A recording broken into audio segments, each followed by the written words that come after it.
Yooyaa kabajamtoota dubbii dirree dinagdee nagaan koo inni kan dinagdee akkuma yeroo hundumaa bakka jirtan hundumaatti sinaa qaqqabu keessumatti har'a immoo hojjetooti mootummaadha hojjetooti miti mootummaa hojjetooti dhaabbilee dhuunfaa hojjetooti dhimma daldala garaagaraa keessaa hojjettan akkasumas immoo yuunivarsiitiidhaaf kolleejii garaagaraa irraa bara kana eebbifamtanii hojii barbaadaa kan jirtan waajjira mootummaa keessaa hojii barbaadaa kan jirtan miti mootummaa keessaa hojii barbaadaa kan jirtan mootummaa gamtooman gamtaa Afrikaa dhaabbilee sadarkaa idil addunyaa jiran hundumaa keessa teessanii hojii garaagaraa barbaadanii sadarkaa mindaa keessanii sadarkaa hojii keessanii fi sadarkaa madda galii keessanii wayyeeffachuudhaaf hojjechaaf carraaqaa kan jirtan nagaan koo inni kan dinagdee ho'aansaa bakka jirtan hundumaatti akka kaleessa dheengaddaa isinaa qaqqabu jechuun barbaada.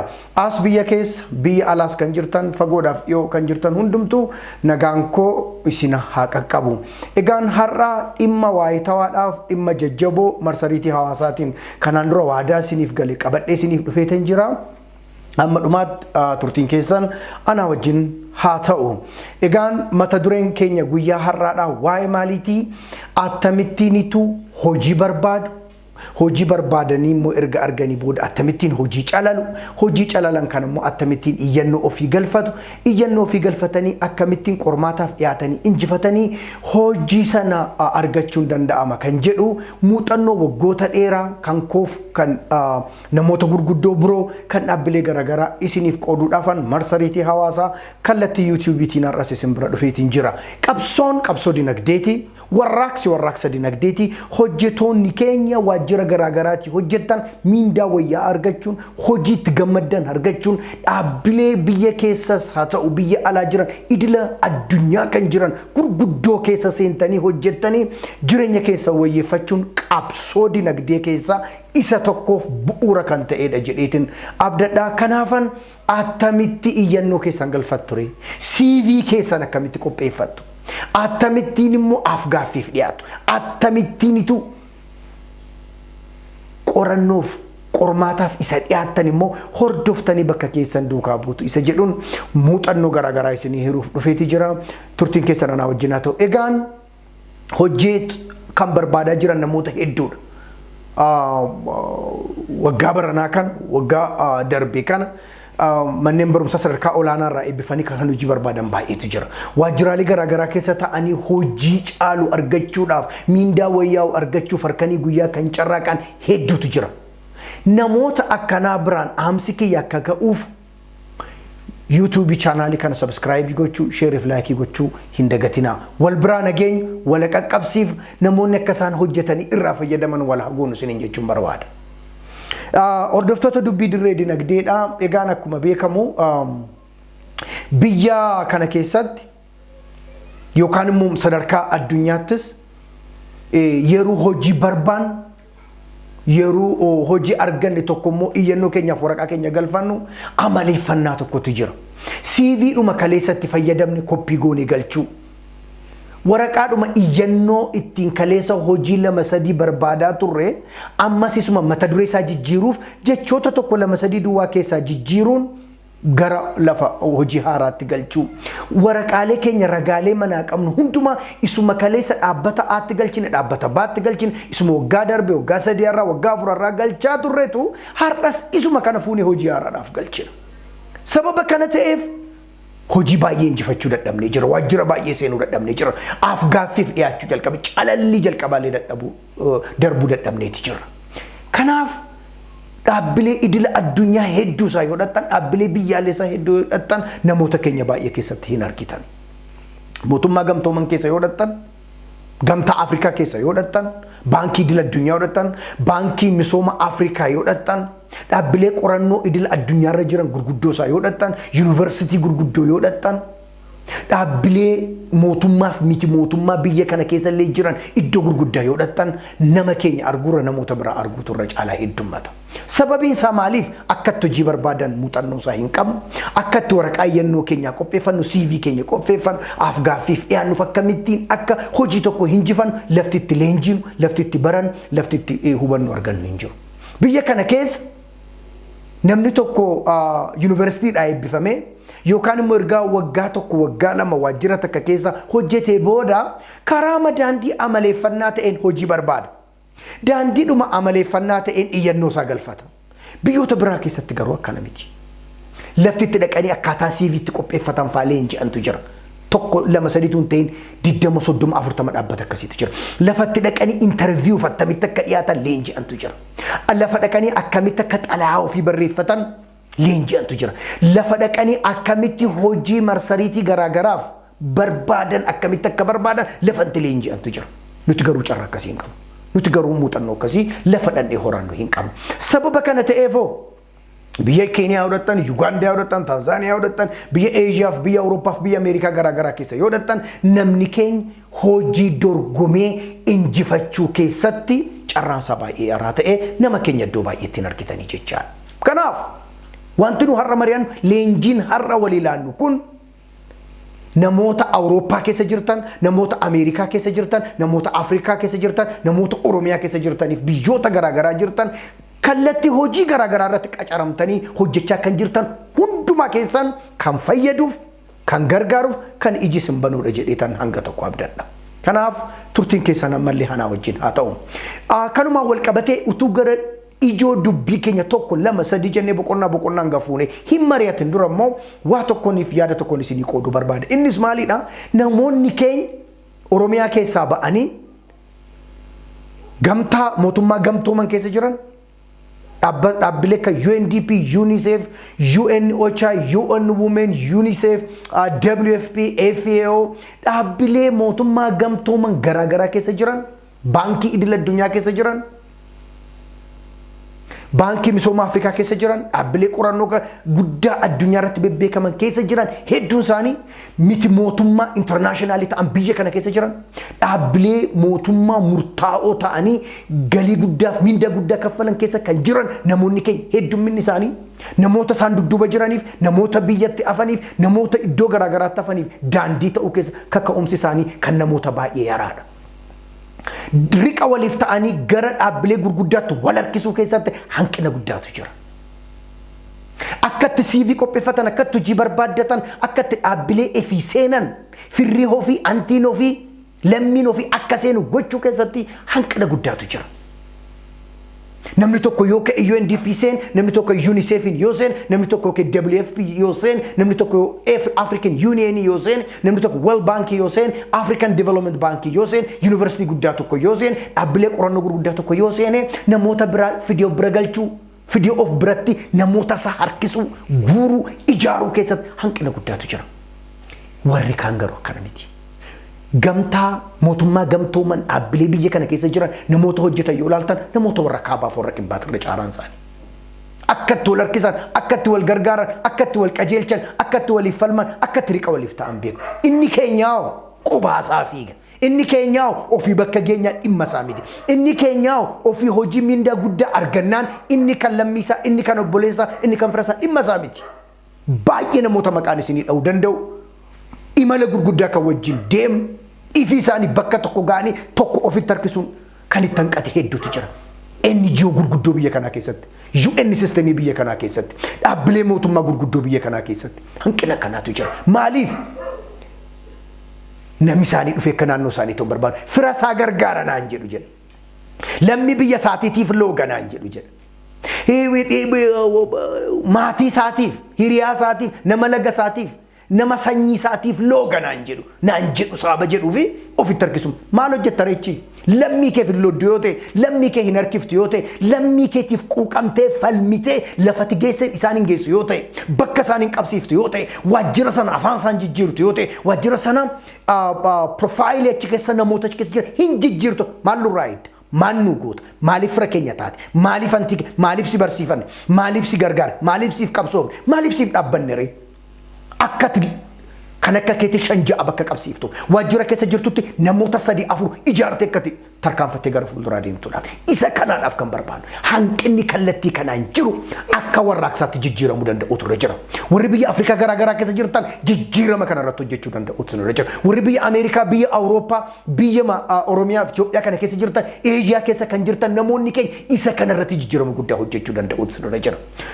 Mootummaa gamtooman keessa namoonni akka warra Keeniyaa akkaataa isaan itti wal harkisan, namoonni warra akka lammii Yugaandaa ta'e akkaataa isaan, warri Naayijeeriyaa akka isaan itti wal harkisan, Sumaaloon akkamitti akka isaan itti wal harkisan ajaa'ibaa fi baay'ee kan nama ajaa'ibsiisudha. Kan waliin harkifne biyya kana keessatti iyyuu uummata keenya qofaadha.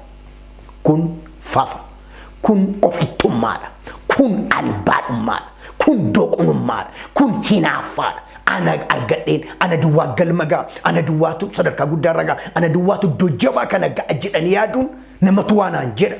Biddeen kootti dhufa, maqaa kootti dhufa, maalummaa kootti, integriitii kootti dhufa jechuun ofittummaa albaadhummaadha. Kanarraa of qusannee wal ijaaruu, wal gargaaruu, karaa walitti agarsiisuu, wal qajeelchuu, information dafnee wal ilaachuu, akkatti dorgoman, akkatti qormaataaf dhiyaatan, akkaataa itti injifatan ragaa dafnee liikii goonee wal ilaachuun qabsoo dinagdee uummata keenyaati. Isa kanarraa haa baraaramu jechuun barbaada. Egaan warrumti nu achi qabnu iyyuu immoo hedduu inni jenneerra sila. Maaliif inni jedhu tokko akkuma sila kaasa akkaataan qophii keenyaa, akkaataan itti hojii barbaanneef akkaataan itti of dhiyeessinu, itti of gurgurru baay'ee gadaanaadha. Kun haal duree tokko malee jijjiiramuu danda'utu irra jira. Hordoftoota dubbii dirree dinagdee har'a waa'ee maalii haasa'aa jirra? Har'a waa'ee namoota hojii barbaadanii, dhaabbata gurguddaa galuu barbaadanii, warra yuunivarsiitii garaagaraa irraa eebbifamanii hojii barbaadaa jiranii attamitti barbaadu, isa barbaadan immoo akkamitti dorgomanii injifatu isa jedhuu fi leenjii gabaabaa isinii kennuu fi turtiin keessan hamma dhumaatti na wajjin haa ta'u. Like, share, subscribe gochuu hin dagatina. Oromoo biraan gaa, hojjetaa hundumaa biraan gaa, hin hinaafinaa, dooqnan ta'inaa, wal kursaa, anu waanan beeku xiqqoodha.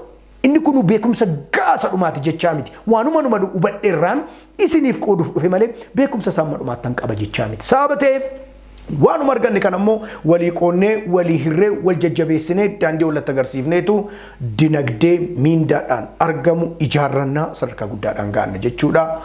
Waan na wajjin jirtaniif irra deebi'ee galatoomaa isiniin jechuun barbaada. Ijoon dubbii keenya guyyaa har'aa keessatti tuqaalee gurguddaa 8 ilaalla. Inni jalqabaa inni barbaachisaan hojii akkamitti barbaan. Effective job search. How can we effectively search for potential opportunities that exist within the UN system, within the African Union, within the universities, within the globally renowned institutions that pay high level of salaries, that have a good benefit packages, within an NGOs, within local humanitarian NGOs, within the renowned government public institutions. How can we really make an effective job search? Isa kanada dubbiin. Hojii akkamitti barbaannaadha. Hojii barbaaduun mataa isaatiin hojiidha. Hojii barbaaduun yeroo tirfiitti waan yookiin yeroo raafaatti waan hojjennu miti. Hojichaan jiraanna yoo ta'e, hojii dhuguma garaa keenya irraa barbaanne yoo ta'e, mindaa keenya kan jijjiiramu barbaanna yoo ta'e, sadarkaan dinagdee keenya akkan ola deemaa deemuu barbaanna yoo ta'e, hojii barbaaduu mataa isaatiin akka inni hojii ta'e itti amannee fudhachuu danda'u nurra jiraachaadha. Kun hojii barbaaduu keessatti isa jalqaba. Lammata hojii barbaaduun walitti echuu hin kutin hanga gaafa hojii barbaadan argatanitti barbaaduudha. Guyyaa tokko lama barbaannee dhiisuun hojiin hin argamu. Sa'aatii tokko lama barbaannee barbaaduun hojiin hin argamu. Karaa tokko lama sadii duwwaa hojii barbaaduun hojiin hin argamu.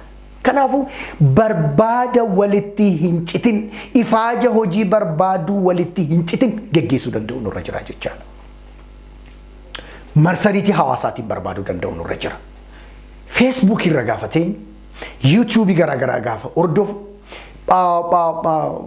Telegram channel garaagaraa gaafa hordomu, LinkedIn kanarra gaafa deemu, waa biraatu ta'e achirratti hojiin ba'an hedduun sababa jiraataniif utuu daqiiqaa keenya takka hin qisaasin carraawwan jiran maal jennee barbaaduu danda'utu nurra jira. Sanarra darbee websaayitii garaagaraatu jira. Marsariitii garaagaraa kan carraan hojii irratti ba'utu jira. marsariitiin akka relief web jedhamu fa'aa jira. Hojii dhaabbileen idil addunyaa gurguddoon kan isaan irratti baasan. LinkedIntu jira. Dhaabbilee gurguddoon hundumtu kan irraa nama barbaadan, hojjetaa barbaadan, kan irratti immoo hojii qaban beeksisantu jira. Marsariitii gamtaa mootummaa gamtoomaniitu jira. UN employment or UN vacancies jedhantu jira jechaadha. Ethio Jobs kan jedhu biyya kana keessa jira. Dhaabbileen mootummaa gamtooman hundi isaanii gamtaan Afrikaadha. Dhaabbileen miti mootummaa hundi isaanii marsariitii isaaniirra carraa hojiiwwan jiran guyyaa guyyaadhaan baasaati kan isaan oolan. Kanaaf hojii gaafa barbaannu haashtaagii garaagaraa fayyadamuudhaan gosa hojii barbaannu, gosa dhaabbata keessaa barbaannu yookaan kallattii hojiirra barbaannu hundumaatiin barbaaduun nurra jira online jechuudha. Online alaa'u offlineis immoo kan akka gaazexaadhaan guyyaadhaa gara guyyaatti ba'aa oolutu jira. Kan namootatti ragaa walii dabarsuudhaan hojiin beeksifamu baay'eetu ba'aa oola. Isa kanaaf hojii akkanaa kana kallattii hundumaan barbaadu, namaan barbaadu, barreeffamaan barbaadu, online akkan sila jedhe barbaadu, miilaan deemanii lafatti hojiin garaagaraa maxxanfamu barbaadu, guyyaa lama asii baanee naannoo 4 kiiloo dhandhee barbaannee dadhabna yoo ta'e hojii barbaannee arguu hin dandeenyu. Marsariitii baankii tokko lamaa duwwaarra barbaannee dhiifne yoo ta'e hojii barbaannee arguu hin dandeenyu. Marsariitii hojii duwwaa jiran baasan tokko lama duwwaa barbaanneetu dhiifne yoo ta'e hojii barbaannee argachuu hin dandeenyu. Existing opportunities, all existing opportunities barbaaduudhaaf kallattii hundumaan ifaa jiru irra jira jechaadha. Kanaaf maal gochuu dandeenya fakkeenyaaf torban keessatti guyyaa tokko guyyaa hojii barbaadnu gochuu dandeenya fakkeenyaaf. Yookaan immoo guyyaa keessatti sa'aatii lamaaf cina akka lakkoofsa Abashaatti hojiin biyya kanaa eegala yoo ta'e sa'aatii lamaaf cina dura waajjira keenya seennee hanga sa'a lamaaf cinaatti hojii barbaadu guyyaa guyyaan. Yookaan ilaa sa'a 11tti hojii dhaabaanii gara manaa deemna yoo ta'e sa'a 11 booda hanga sa'a 12tti kompiitara keenya irra teenyee chaanaalii garaagaraa irra teenyee hojii barbaaduudha jechaadha. Sa'aat yeroo itti ramanne iskeejuulii itti baafne kallattii itti hojii duwwaan ba'uun irra jiru hundumaa tokko lama sadii jennee barbaadu nurra jira jechaadha. Kana gaafa goonugaan listii lafa hojiin ba'u qabachuu danda'u nurra jira.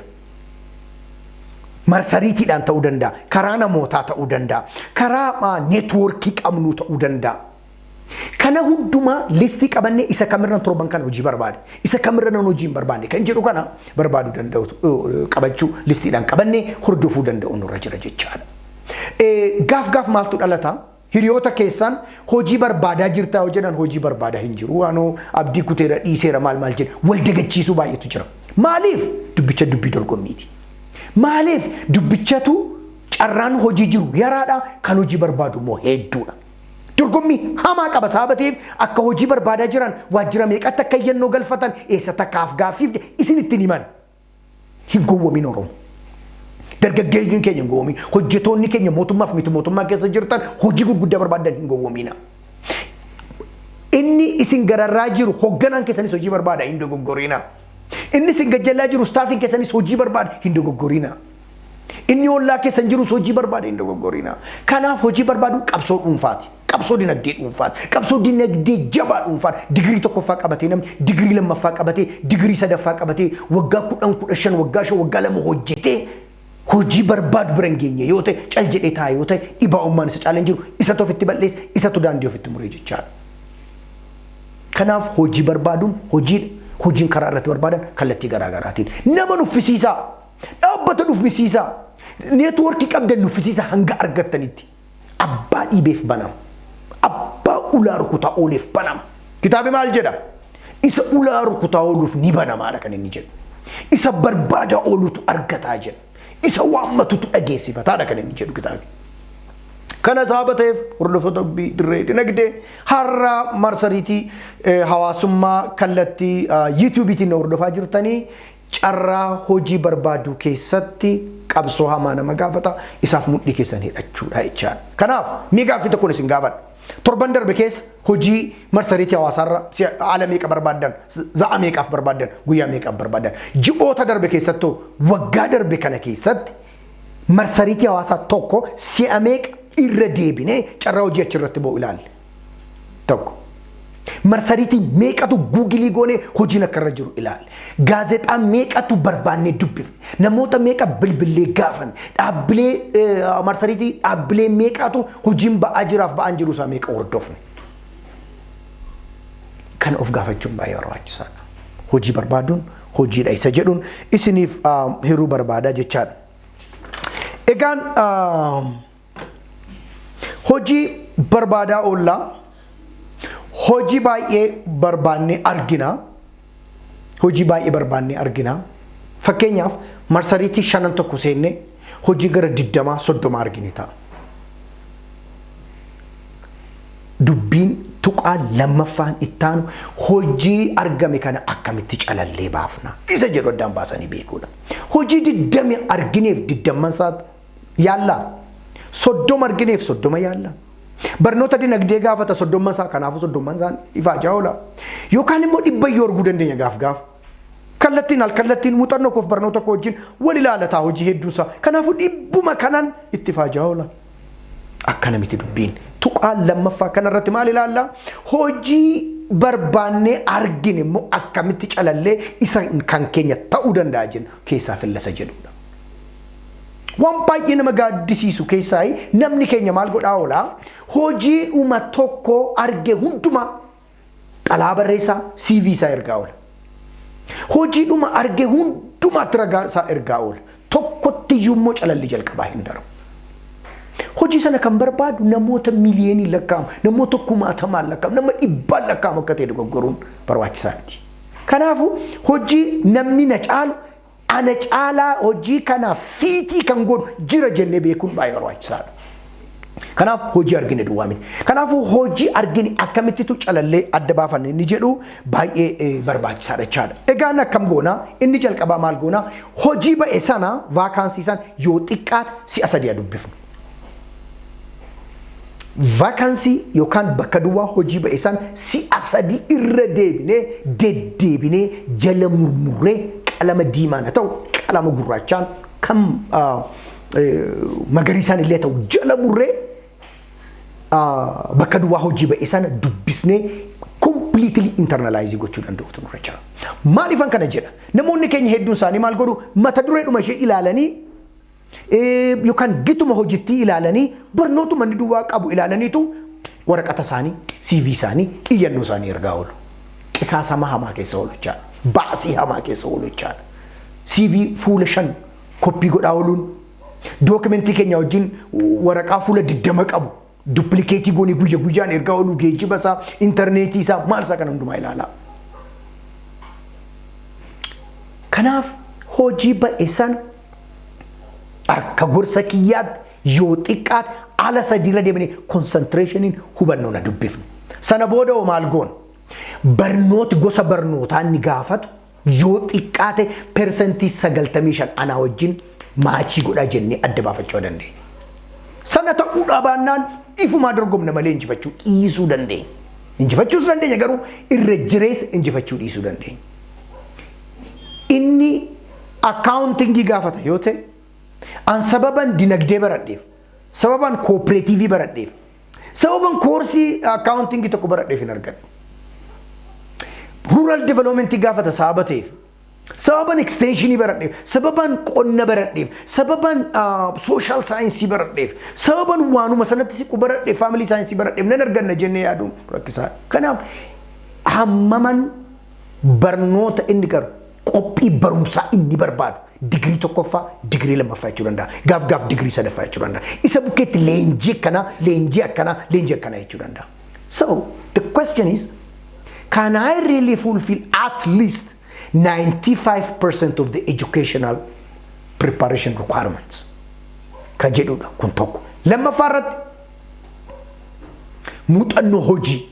muuxannoo hojii inni gaafatu specifically lafa bakki duwwaan hojiin ba'u baay'een isaa. Bakka hojii inni lafa kaa'u sana keessaa yoo xiqqaate harka 95 nan guutaan waggootaan ta'uu danda'a. Sektara hojiitiin ta'uu danda'a. Biyyaan ta'uu danda'a. biyya ta'e immoo biyya keessa gosa regionii fragile context namaan jechuu danda'a. Biyyoota gana addunyaa sadaffaa guddina irra ganaa jiran jechuu danda'a. Dhaabbilee mootummaa, dhaabbilee miti mootummaa, dhaabbilee mootummaa gamtoomanii jechuu danda'a. Qorannoo jechuu danda'a.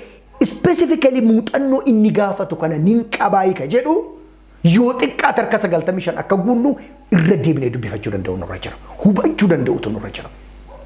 Gaaf ulaagaa sana inuma guunna garuu hin beeknu akka guunnu isa suuf qorree ilaalla. Yoo kunuunan ilaallatu jenna. Gaafa garuu keessa keenyatti deebinee waggoota hojjenne ilaallee kallatti irra muuxannoo qabnuuf qophii qabnu gaafa laallu garuu guutuu dandeenya. Isa kana hangam muuxannoo hojii inni barbaadu guuta ka jedhu ilaaluu danda'utu nurra jira. Kabraa maayin specific skill requirement wayifaa ka'an gaaf.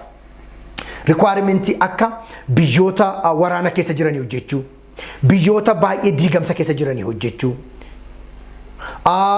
yookaan teknooloojii ammayyaati wajjin wal beekumsa qabaachuu, digital teknooloojii ta'uu danda'a.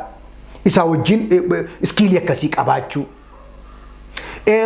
Diplomacy, negotiation, partnership irratti hojjechuun skill akkasii lafa kaa'uu danda'a. Dhaabbilee garaagaraa walitti fidanii ijaaranii wajjin hojjechuu gaafachuu danda'a. Dandeettii qorannoof qo'annoo gaafachuu danda'a. Quantitative analysis gaafachuu danda'a. Social setting hubachuu, afaan, aadaa, muuxannoowwan kallattii waa garaagaraa, skill garaagaraa, dandeettii garaagaraa specifically kan inni gaafatus jiraachuu danda'a. Isa kan adda baafnee beekuu danda'u nurra jira. Gaaf ni beekna, nutis qabna, waggaa hedduu hojjenneerra akka inni qabeenya ta'e, akka inni dandeettii ta'e, akka inni lakkaa carraa hojii namaa kennisiisu dagachuu dandeenya. Isa kana beekuun namoota biyya garaagaraatii dhufanii wajjin hojjetanii beekuun akka muuxannoo fi akka requirementiitti keessa jiraachuu danda'a. Isa kanallee adda baasanii beekanii itti of qopheessuun barbaachisaadha isa jedhudha. Kanaaf hojii beeksifame kanaa wajjin jireenya ofii iskaanii godhu qorannoo gochuun barbaachisaadha jechaadha. Isa kanaaf egaan persentii 95 waan overlappii goonu muuxannoodhaan qophii barnootaan akaakuu hojii hojjennee beennu leenjiiwwan qabnuun skiilii garaagaraa qabnuun network keessa jiruun value anne yookaan sola dhandhee waajjira sanatti dabaluu qabnu hundumaatiin goonee xiinxallee hojjennee wantoota kanaa wajjin overlappii godhan duwwaa hojii akkasii duwwaa calallee filachuu danda'u nurra jira. Kanarraa kanaaf mootummaan gamtooma isaa baaseef gamtaan Afrikaa isaa baaseef miti mootummaan biyya kana keessa jiru kan idil addunyaa yookaan kan biyyaalessaa sababa baaseef yuunivarsiitiin garaagaraa qorannoon garaagaraa waajjirri mootummaa tokko isaa baaseef dhannee dorgomni arganna jedhanii yaadu ifaachuudha. Kan isinii wajjin dorgomu kumaatama. Injifachuudhaaf hammam overlappii hammam fiitii akka gootan adda baafachuun baay'ee barbaachisaadha jechaadha. Kanarraa kun maal lama gargaara iddoo dhibbatti akka ifaajaan oole. Waajjira dhibbatti vaakaansii gosa garaagaraa argine hundumaa wajjin dadhabaa ifaajaaf yeroo keenya qisaasisaa akka oollee fi gargaarsa guddaa nu godha jechaadha. Isa kana gaan adda baafannee isaanii warra calalle kanaafitu itti qophoofna jechaadha. Hordoftoota dubbii dirree dinagdee qabsoo dinagdeeti. Warraaqsa dinagdeeti. Dirreen irra jiru DDD jedhama. Dubbii dirree dinagdeeti, qabsoo dinagdeeti, ifaaja dinagdeeti. Hojjetoota warra hojii barbaadan, warra qacaramanii jiraachuu barbaadaniif akkamitti injifatanii lafa barbaadan gala isa jedhuun leenjii gabaabaa walii laachaati jira. Turtiin keessa nama dhumaatti na wajjin ta'u isin gargaara, isin fayyada, jireenyuma keessan gargaara. Warri biyya keessa jirtan, warri biyya alaa jirtan. Warri uummata Afrikaa hojjetan, warri uummata adii wajjin hojjetan. Warri uummata gara baha addunyaa kanaa jiran, warri lixa addunyaa kanaa hojjetan hundumaaf barbaachisaadha. Erga sadarkaa lammaffaatti hojii keenya calallee baafne inni sadaffaa irratti gochuun nurra jiru maayin. Yoo hojii 10 adda baafne keenya ta'e kurnan kana applying godha jennee isa kanaaf iyyannoon kunan galfadhan yoo jenne sadaffaa irratti wanti gochuun nurra jiru waajjiraalee yookaan dhaabbilee hojii kana baasan gadi fageenyaan qorachuu danda'u nurra jira.